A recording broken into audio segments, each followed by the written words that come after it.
An under-fire council boss was slammed for her claim that failings over the Beastie House paedo ring horror were not catastrophic. Glasgow Chief Executive Susanne Millar was accused of playing down the scandal, despite a probe finding red flags were missed by the social work unit she led. Critics demanded that a top council official must quit or be sacked for minimising social work failures around the scandal. And Education Secretary Mary McCallan was urged to take action if Susanne Millar did not leave her £230,000 a year post after the Scottish Sun obtained damning emails they sent each other. Scottish Sun political reporter Mark McLaughlin has been following the story. All anybody wanted to talk about was this emerging row between the Education Secretary and the Chief Executive of Glasgow Council, Susanne Millar, over the case known as the Beastie House. Now, bit of background on the Beastie House. This is an awful case of a paedophile ring that was allowed to abuse children for over a decade. The children called it the creepy Beastie House. Now, there was a review came out. On this report recently. It found there were multiple opportunities for the council to identify this paedophile ring. They were missed. The Education Secretary asked for a meeting with Susanne Millar to discuss these, quotes, catastrophic failures, and the Chief Executive said, "Watch your language. There was nothing catastrophic in this report." Mary McCallan was clearly very angry about this response. She said the report reduced her to tears. She said that she couldn't understand how anybody could read that report and not see the failings as anything but catastrophic. The Scottish Sun obtained these email exchanges revealing that, and some political parties have called for Susanne Millar to go. She said she can't continue in her £230,000 a year post while holding views like this. Mary McCallan didn't go that far. She said Susanne Millar can continue to be a helpful contributor to child protection in Scotland. Many of her opponents will disagree and may even disagree with her judgment in not calling for her to go.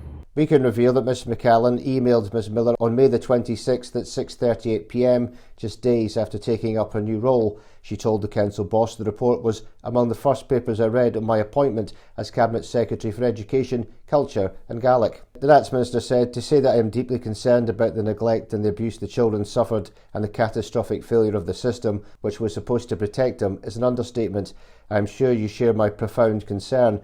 I am keen to meet with you to discuss how we collectively ensure that such catastrophic failures can never be repeated." But in a reply sent the next day at 4:04 p.m, a clearly miffed Ms Millar attacked Ms McCallan for a description of the review, and she appeared to minimise the seriousness of the errors by the city's children's social work team. The Chief Executive said, "At no point does the report conclude that there were catastrophic failures in the systems designed to protect children, and in my 38 years experience in public services, with 36 years in social work services, it's very important that leaders are consistent and accurate in their use of language in describing the outcome of learning reviews.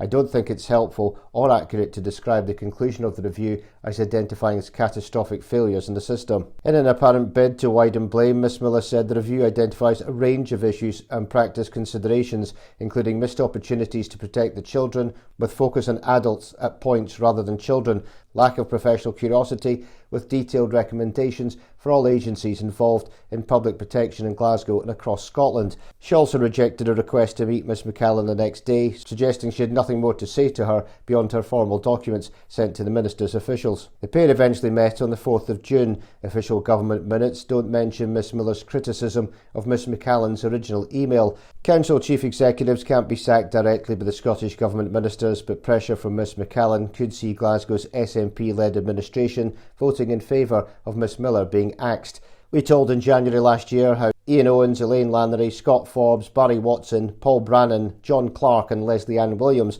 were all jailed for between 8 years and 20 years at the High Court in Glasgow. They were all convicted after an 11-week trial of abusing the kids between 2012 and 2019 at a filthy home in the north of the city. The sickos also subjected 3 of the youngsters to sickening dance and sex nights during the drug-fuelled horror. The experts' review found the victims had been described as grubby with dirty feet, wearing unwashed clothes and seeking comfort from visiting professionals. But the social workers labelled the tragic kids as nasty. The report authors admitted it was difficult to comprehend how the abuse had not been identified despite their regular contact with agencies.